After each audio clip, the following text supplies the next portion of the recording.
নমস্কার, আদাব। আমি রফিক শেখ, ওয়েস্ট বেঙ্গল ইন্ডিয়া থেকে বলছি, পার্ট অফ ওয়ান প্যাসিভ। আমি ওয়ান প্যাসিভের এক গর্বিত ফাউন্ডার। সর্বপ্রথমে জানাই আমাদের সিও অ্যাশমুখারি স্যারকে অসংখ্য ধন্যবাদ জানাই সারা পৃথিবী জুড়ে যে সকল ফাউন্ডারশিপ নিয়েছেন ওয়ান প্যাসিফিকে। সবাইকে প্রীতি, শুভেচ্ছা ও আন্তরিক অভিনন্দন। তাই ওয়ান প্যাসিভটা কেমন হবে সেটার সম্বন্ধে আমি দু চার লাইন কবিতা আপনাদের সামনে তুলে ধরছি, যে ওয়ান প্যাসিভটা কেমন হবে আর আমাদের ফাউন্ডারদের কেমন থাকা উচিত।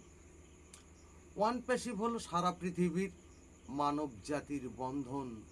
সুখের সাগরে ভাসবে তোমরা, কেউ দেবে নাই ইন্ধন। আমাদের কাজ আমরা করবই মাথা উঁচু করে, কারোর কাছে আমাদের মাথা দেব নাহি বেচে। নিজের কাজ নিজে করলেই অনেক কিছুই জানবে, তারই সাথে মান সম্মান অনেক কিন্তু বাড়বে। অনেক মানুষ বলছে এখন ওয়ান প্যাসিভ গেছে ডুবে, অ্যাশ মুফারে আসবে না আর, তিনিও গিয়েছে চলে।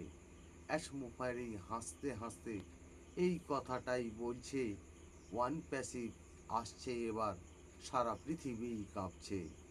অনেক বিজ্ঞান আমাদের নিয়ে সব সময়ই ভাবছে, অ্যাশ মুফারে একা কিন্তু সারা পৃথিবীই লড়ছে। জয়ী আমরা হয়েই গেছি, সময় বলে দেবে, অন্ধকারের পৃথিবীটা চাঁদের মতোই জ্বলবে। ওয়ান প্যাসিভের গতি দেখবেই, ফাউন্ডারদের বলছি, সারা জীবন ভাবতে পারবে না এমন কিছুই দিচ্ছি। অ্যাশ মুফারে ধন্যবাদ। ওয়ান প্যাসিভ জিন্দাবাদ। আপনাদের যদি ভালো লেগে থাকে লাইক, কমেন্ট, শেয়ার করুন। ধন্যবাদ।